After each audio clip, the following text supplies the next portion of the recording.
The smart study YouTube channel पे आपका स्वागत है।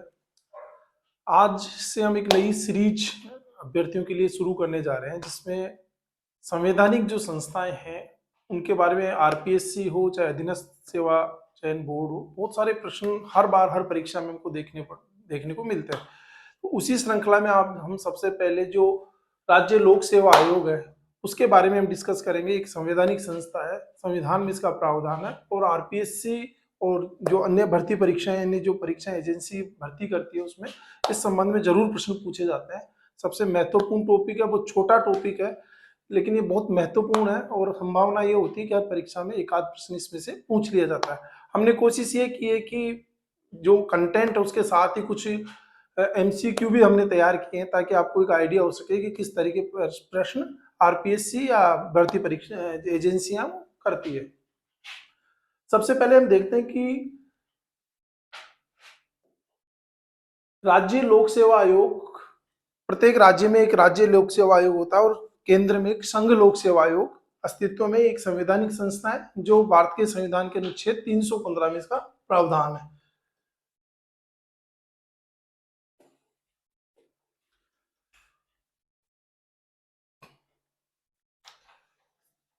एक समरी टाइप की हमने एक तैयार करके आपको दी है, ताकि जब आप इसको रिवाइज करें तो आपको पता रहे कि किस तरह के प्रश्न पूछे जा सकते हैं और किस तरह की चीजें, कंटेंट हमको देखना है। एक छोटी सी आपकी हैंडबुक तैयार हो जाएगी, जिसमें से जब भी आपका एग्जाम हो एक बार रिवीजन किया और इससे एक सारी समरी आपको एक ही जगह तैयार मिलेगी। तो जो पहला प्रश्न, और अक्सर आरपीएससी भी पूछा करती है कि क्या संवैधानिक प्रावधान है, संघ लोक सेवा आयोग की बात करूं या मैं बात करूं राज्यों की जो लोक सेवा आयोग है, तो संविधान के 14वें भाग में ये प्रावधान है, अनुच्छेद 315 से लेके 323। ये सारे अनुच्छेद बहुत महत्वपूर्ण है, इसलिए हमने इनकी यहाँ पे समरी आपको दे दी है, और ये आपको रट लेने हैं, क्योंकि परीक्षाओं में या तो अनुच्छेद आपको देगा सामने, निम्न में से सुमेलित नहीं, इस तरह के प्रश्न देगा, या सीधा सीधा प्रश्न भी पूछा जा सकता है कि संयुक्त लोक सेवा आयोग का प्रावधान किसमें है, लोक सेवा आयोग के कार्य अनुच्छेद किससे संबंधित है। तो 315(1) की मैं बात करूं तो 315(1) ये कहता है कि संघ और राज्यों के लिए लोक सेवा आयोग का प्रावधान होगा। भर्ती एजेंसी के रूप में जो सिविल सेवक है उनकी पदोन्नति से संबंधित परामर्श देने के लिए एक स्वतंत्र निकाय होगा जो पारदर्शी तरीके से काम कर सके। इसके लिए अनुच्छेद 315(1) में प्रावधान किया गया है कि संघ और राज्यों के लिए लोक सेवा आयोग होगा। 315(2) ये कहता है कि संयुक्त राज्य लोक सेवा आयोग का प्रावधान इसमें किया गया है। कई बार यूपीएससी की और आरपीएससी में भी प्रश्न पूछ लिया जाता है कि कौन सा अनुच्छेद है जिसमें संयुक्त लोक सेवा आयोग का प्रावधान है। संयुक्त लोक सेवा आयोग से मतलब तात्पर्य है कि दो राज्यों के लिए कंबाइंड पीएससी जो होगी, जो दोनों राज्यों के लिए भर्ती परीक्षाओं का और सिविल सेवकों के पदोन्नति या सेवा संबंधी मामलों में परामर्श देगी। 316 यह महत्वपूर्ण अनुच्छेद है, सदस्यों की नियुक्ति और कार्यकाल से संबंधित है। ये आरपीएससी से संबंधित प्रश्नों में कई बार हमको ये देखने को मिलता है। अनुच्छेद 317 जो अभी आरपीएससी के मामले में चर्चित रहा था, लोक सेवा आयोग के सदस्यों की बर्खास्तगी और निलंबन से संबंधित है। इसमें से भी प्रश्न पूछे जाते हैं, वो हम आगे देखेंगे कि किस तरह के प्रश्न इसमें से पूछे जाते हैं। 319 ये कहता है कि आयोग के सदस्य द्वारा सदस्य समाप्ति के पश्चात पद पर बने पर रोक होगी। एक महत्वपूर्ण अनुच्छेद है 320। 320 ये कहता है कि लोक सेवा आयोग के क्या क्या कार्य होंगे। लोक सेवा आयोग जो होगा, राज्य का लोक सेवा आयोग और संघ के जो लोक सेवा आयोग है, उनके क्या कार्य होंगे और क्या दायित्व होंगे, इसके बारे में डिटेल में इसमें दिया हुआ है। 323 लोक सेवा आयोग के प्रतिवेदन के संबंध में एक प्रश्न सीधा सीधा यूपीएससी के लिए, साथ ही आरपीएससी हो या यूपीपीएससी हो, कि लोक सेवा आयोग, जो राज्य लोक सेवा आयोग होते हैं, वो अपना प्रतिवेदन किसको सौंपेंगे, इससे संबंधित ये प्रावधान है।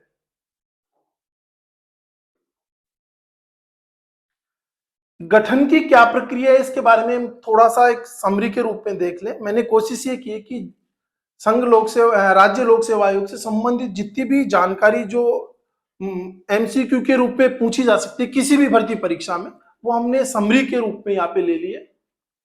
किसी भी राज्य लोक सेवा आयोग का एक अध्यक्ष होगा और सदस्य होंगे। संविधान में इसको राज्यपाल पे छोड़ा गया कि कितने सदस्य होंगे। संविधान में इसकी बाध्यता नहीं रखी गई है कि किसी राज्य लोक सेवा आयोग में सदस्यों की कुल सदस्य संख्या कितनी होगी। राज्य का राज्यपाल उनको नियुक्त करता है।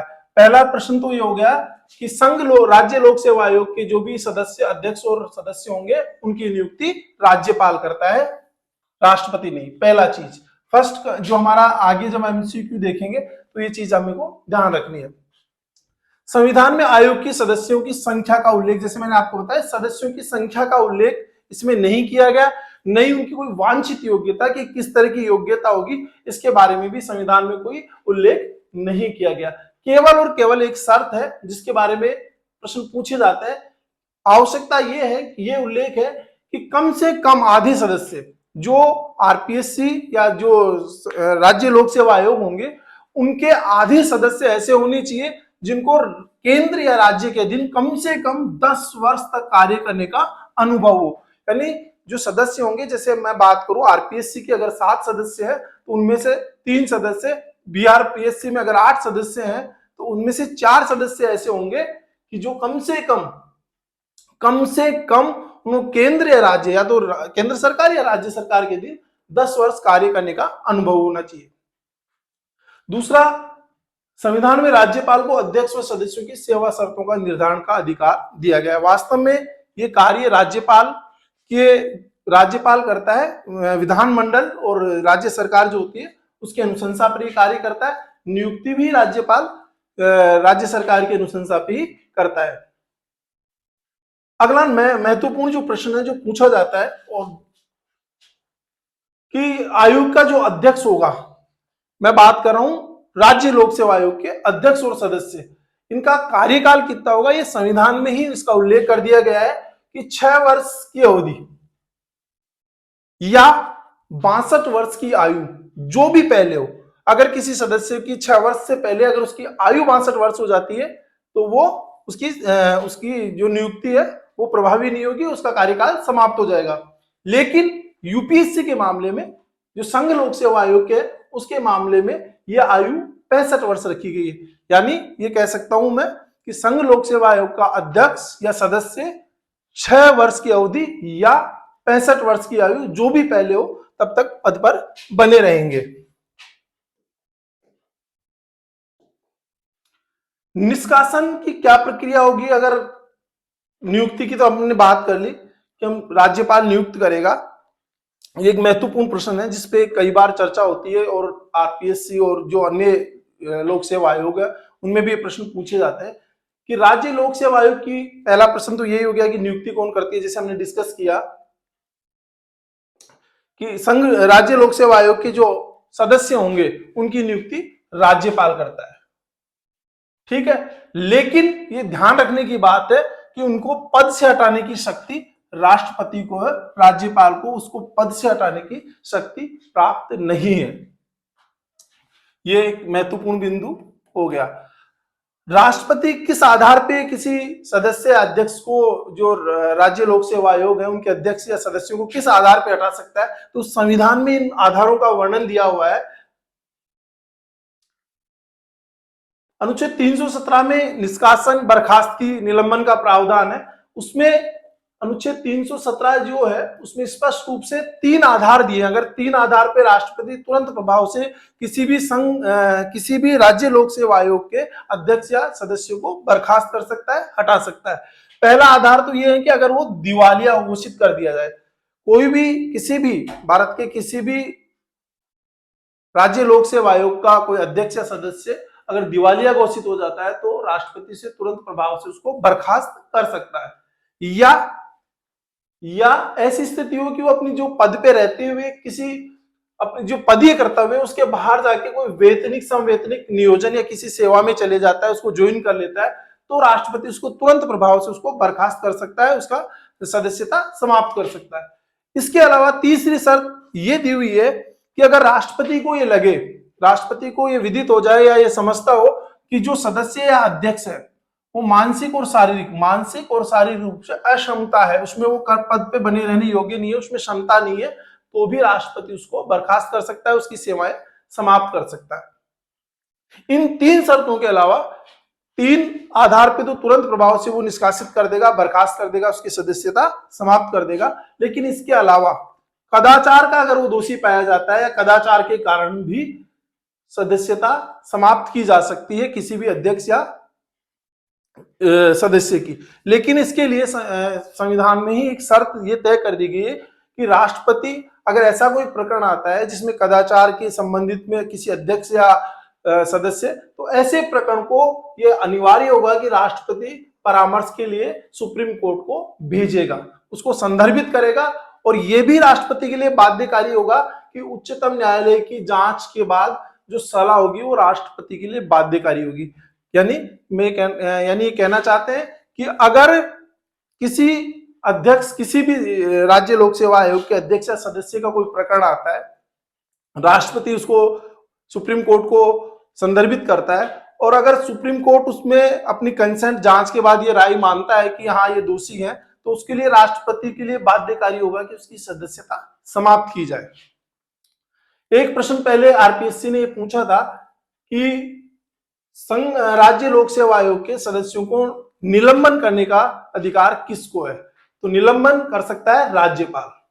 अगर किसी भी अध्यक्ष या सदस्य की कोई जांच विचाराधीन है, जांच हो रही है, तो उस दौरान राज्यपाल को अधिकार होगा कि वो अध्यक्ष या सदस्यों को निलंबित कर दे। राष्ट्रपति निलंबित नहीं करता, राष्ट्रपति उसकी सेवाएं समाप्त करता है, बर्खास्त करता है।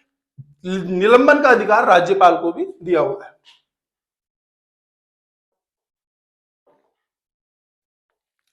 नेक्स्ट, क्योंकि एक संवैधानिक संस्था है और हमारे संविधान निर्माताओं की मंशा थी कि जो संवैधानिक संस्था है वो निष्पक्ष और पारदर्शी तरीके से कार्य करे, और चाहे संघ लोक सेवा आयोग चाहे राज्य लोक सेवा आयोग, ये महत्वपूर्ण संस्था है। राज्य का, देश का भविष्य ऐसे ब्यूरोक्रेट्स के हाथ में देना इनका दायित्व है जो अच्छी भली भांति इनको चला सके। तो इसमें भाई भतीजावाद नहीं हो, भ्रष्टाचार नहीं हो, दबाव में किसी के कार्य नहीं करे, इसके लिए पहले से ही एक व्यवस्थाएं दी गई है ताकि स्वतंत्र रूप से इनके अध्यक्ष और सदस्य कार्य कर सके। इसके लिए कुछ स्वतंत्रताएं, कुछ अधिकार इनको प्रदान किए गए हैं सदस्यों और अध्यक्षों को, जिनको हम देखेंगे। राज्य लोक सेवा आयोग का अध्यक्ष व सदस्यों को राष्ट्रपति संविधान में वर्णित आधारों पर ही हटा सकता है। पहली स्वतंत्रता तो यह है कि ऐसा नहीं हो सकता कि किसी राज्य सरकार का कहना नहीं माना तो अध्यक्ष को बर्खास्त कर दिया जाए या किसी सदस्य को हटा दिया जाए, ऐसा नहीं हो सकता। इसके लिए इनको स्वतंत्रता दी गई, इनको शक्ति दी गई कि केवल इसी कंडीशन में जो संविधान में वर्णित है उन्हीं आधारों पर राष्ट्रपति उनको हटा सकता है। दूसरा छूट ये दी गई है कि अध्यक्ष और सदस्यों की सेवा शर्तें राज्यपाल तय करता है तथा नियुक्ति के बाद उनमें अलाभकारी परिवर्तन नहीं किए जा सकते। ऐसा नहीं हो सकता कि किसी राज्य लोक सेवा आयोग के जो सदस्य अध्यक्ष पे दबाव बनाने के लिए वहां की जो स्थानीय जो राज्य सरकार है उनके जो सेवा शर्तें हैं या उनके जो वेतन भत्ते संबंधित जो लाभ है, परिलाभ है, उनमें कटौती करना शुरू कर दे दबाव बनाने के लिए, तो वो भी अलाभकारी परिवर्तन भी वो नहीं किए जा सकते। साथ ही ये भी प्रावधान किया गया है कि अध्यक्ष और सदस्यों के वेतन भत्ते और पेंशन सहित सभी खर्च राज्य की संचित निधि पर भारित होंगे। ये प्रश्न भी कई बार पूछा जाता है कि जो राज्य लोक सेवा आयोग के अध्यक्ष और सदस्य हैं उनके वेतन किस निधि से आहरित होते हैं, आकस्मिक निधि से, भारत सरकार की आकस्मिक निधि से, राज्य सरकार की संचित निधि से, किससे आहरित होते हैं, या सामान्य विधानमंडल के द्वारा पारित बजट से। तो हमें ये ध्यान रखना है कि जो अध्यक्ष और सदस्यों के वेतन भत्ते और पेंशन संबंधी जो भी खर्चे होते हैं वो राज्य की संचित निधि से आहरित होते हैं।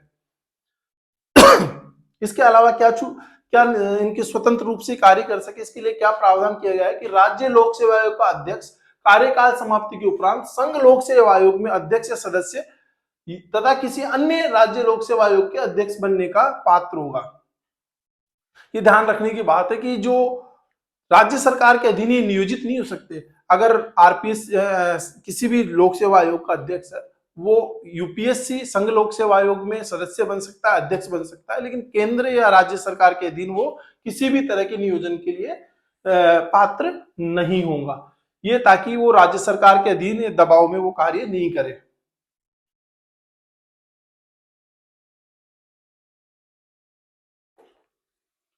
और क्या स्वतंत्रताएं दी हुई है? राज्य लोक सेवा आयोग के जो सदस्य होंगे, सदस्य का कार्यकाल समाप्ति के बाद, जब उसका कार्यकाल समाप्त हो गया उसके बाद वो संघ लोक सेवा आयोग के अध्यक्ष के रूप में कार्य के लिए पात्र होगा, सदस्य के रूप में बशर्ते उसकी जो आयु है वो 65 वर्ष से अधिक नहीं हो।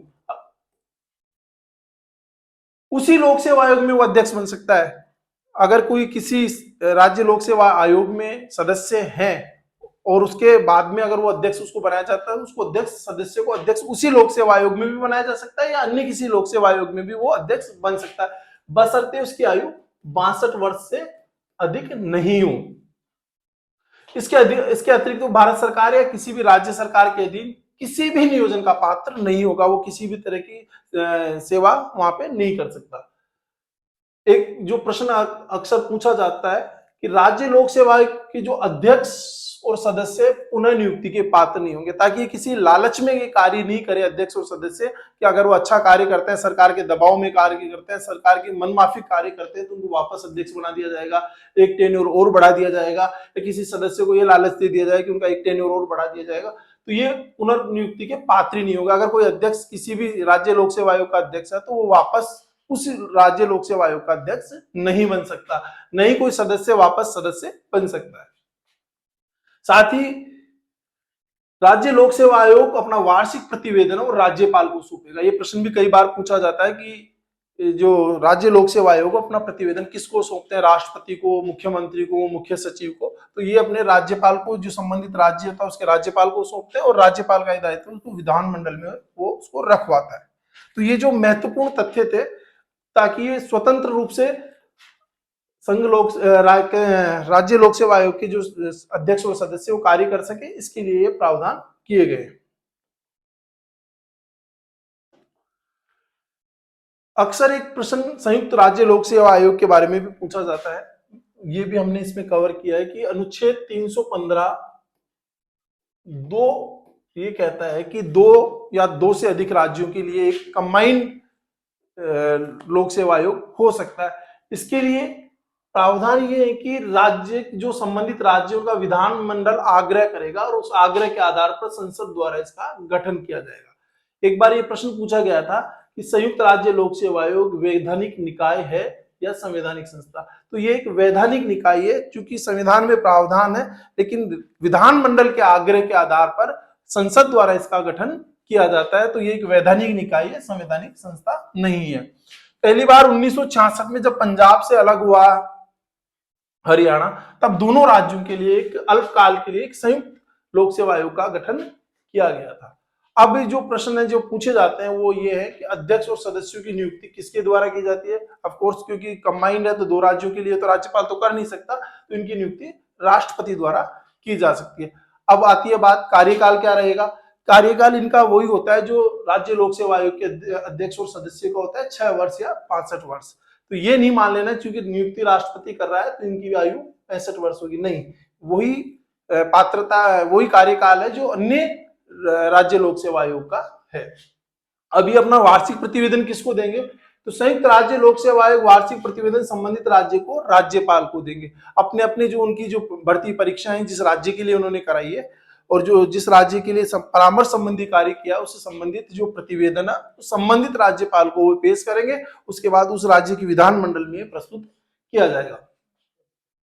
साथ ही संघ लोक सेवा आयोग भी यानी यूपीएससी भी राज्यपाल के अनुरोध एवं राष्ट्रपति की अभिशंसा के बाद राज्य की आवश्यकता अनुसार कार्य कर सकता है, यह भी संविधान में प्रावधान है। अगर किसी राज्य के राज्यपाल ये अभिशंसा करता है कि हमारे लिए भी आप भर्ती कीजिए, यूपीएससी को आग्रह करता है, और अगर राष्ट्रपति इस चीज से संतुष्ट है राज्यपाल के अभिशंसा से, तो संघ लोक सेवा आयोग भी उस राज्य के लिए भर्ती का संबंधित कार्य करवा सकता है। अब कुछ महत्वपूर्ण प्रश्न है जो कई बार परीक्षाओं में पूछे जाते हैं, उनके बारे में, ताकि आपको ये भी पता रहे कि हमने क्या पढ़ा, क्या देखा, कितना समझ आया। एक बहुत कॉमन सा प्रश्न है, राज्य लोक सेवा आयोग के अध्यक्ष का कार्यकाल होता है। ये बहुत कॉमन प्रश्न है जो बार बार पूछा जाता है। 5 वर्ष का तो कहीं मैंने एक बार भी जिक्र नहीं किया, तो ये तो प्रश्न, ये ऑप्शन तो ऐसे ही गलत हो गया। फिर है 6 वर्ष या 60 वर्ष की आयु, जो भी पहले हो। 60 वर्ष नहीं, ये भी गलत है, 60 वर्ष नहीं हो सकता। 6 वर्ष या 62 वर्ष की आयु, तो ये ऑप्शन आपका सी सही हो गया। अध्यक्ष का कार्यकाल कितना हो गया? 6 वर्ष और 62 वर्ष की आयु जो भी पहले हो। नेक्स्ट देख लेते हैं एक बार, ध्यान से पढ़ना प्रश्न को। निम्नलिखित में से असत्य कथन का चयन करना है, इनमें से गलत कौन सा है इस चीज को देखना है। भारतीय संविधान का अनुच्छेद 316 लोक सेवा आयोग के सदस्यों की नियुक्ति व कार्यकाल से संबंधित है। ठीक है। दूसरा है संघ लोक सेवा आयोग का एक सदस्य 6 वर्ष या 65 वर्ष की आयु जो भी पहले हो तक पद पर बना रहेगा। ठीक है। तीसरा है संयुक्त लोक सेवा आयोग का एक सदस्य 6 वर्ष या 65 वर्ष की आयु जो भी पहले हो तक पद पर बना रहेगा। उपयुक्त सभी। हमको चयन करना असत्य कथन, इनमें से गलत कौन सा है? तो पहला जो है 316 ये कहता है कि सदस्यों की नियुक्ति और कार्यकाल से संबंधित, ये तो बिल्कुल सही बात है। दूसरा है संघ लोक सेवा आयोग का जो सदस्य होगा वो 6 वर्ष या 65 वर्ष की अवधि जो भी पहले हो तक पद पर बना रहेगा।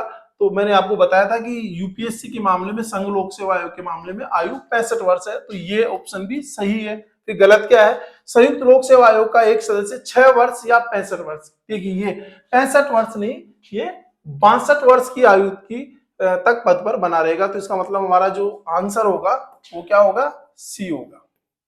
ये असत्य कथन है और यही हमारा आंसर होगा।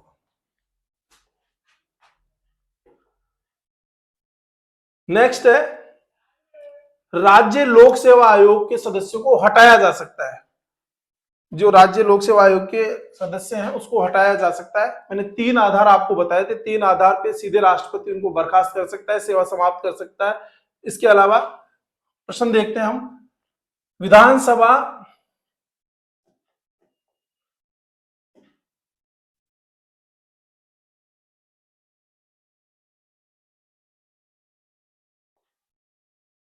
विधानसभा में महाभियोग के आधार पर, तो ये तो ऑप्शन गलत है। महाभियोग का संघ जो राज्य लोक सेवा आयोग के सदस्य हैं उससे संबंधित नहीं है।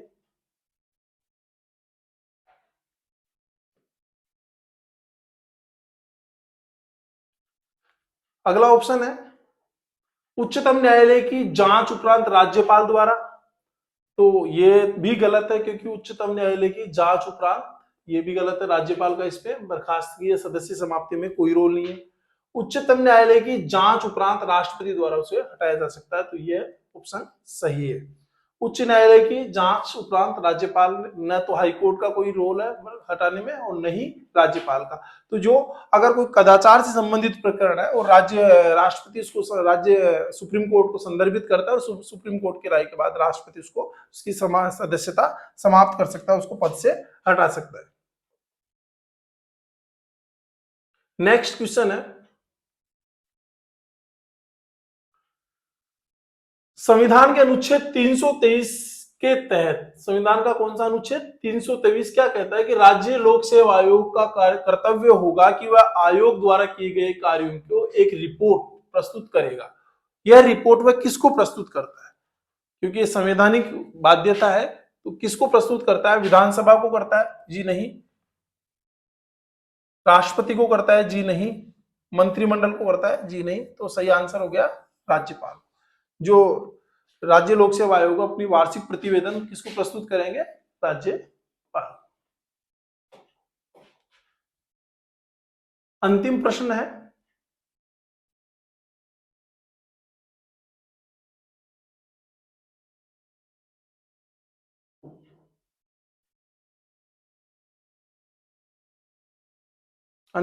है निम्नलिखित में से किस मामले में राज्य लोक सेवा आयोग से परामर्श नहीं लिया जाता है? तो पहले तो देखिए किस मामले में लिया जाता है। राज्य में सिविल सेवा भर्ती संबंधित कोई अगर राज्य सरकार करना चाह रही है तो इसमें राज्य लोक सेवा आयोग का परामर्श लिया जाएगा, ये तो बिल्कुल सही बात है। ये पूछ रहा है नहीं किया जाता, ठीक है, ये तो गलत। राज्य में सिविल सेवकों की नियुक्ति एवं सेवा नियमों में संबंध में संबंधित राज्य लोक सेवा आयोग से परामर्श लिया जाता है, हाँ लिया जाता है, ये भी सही बात है। सिविल सेवकों के स्थानांतरण के संबंध में, जी नहीं, ये राज्य सरकार का अधिकार है किस सिविल सेवक को कहां लगाया जाना है, इससे संबंध में संबंधित जो लोक सेवा आयोग है उससे परामर्श नहीं लिया जा सकता। डी भी हम देख लेते हैं कि सिविल सेवकों की पदोन्नति के संबंध में परामर्श, तो इस संबंध में भी परामर्श लिया जाता है। तो हमारा जो आंसर हो गया वो हो गया सी। इस तरह आज की इस सीरीज में हमने देखा कि जो राज्य लोक सेवा आयोग के कर्तव्य है किस तरह से वो कार्य कर सकते हैं, उनके अध्यक्ष और जो सदस्य है उनको किस तरह से उनका चयन उनको हटाया जा सकता है, और इसे कार्यकाल क्या होता है, निष्कासन की क्या प्रक्रिया है, वो प्रतिवेदन किसको प्रस्तुत करते हैं। तो सारे जो भी हमने इसमें कंटेंट लिया वो बहुत महत्वपूर्ण है और आगामी भर्ती परीक्षाओं में आपके लिए बहुत लाभकारी होगा। धन्यवाद।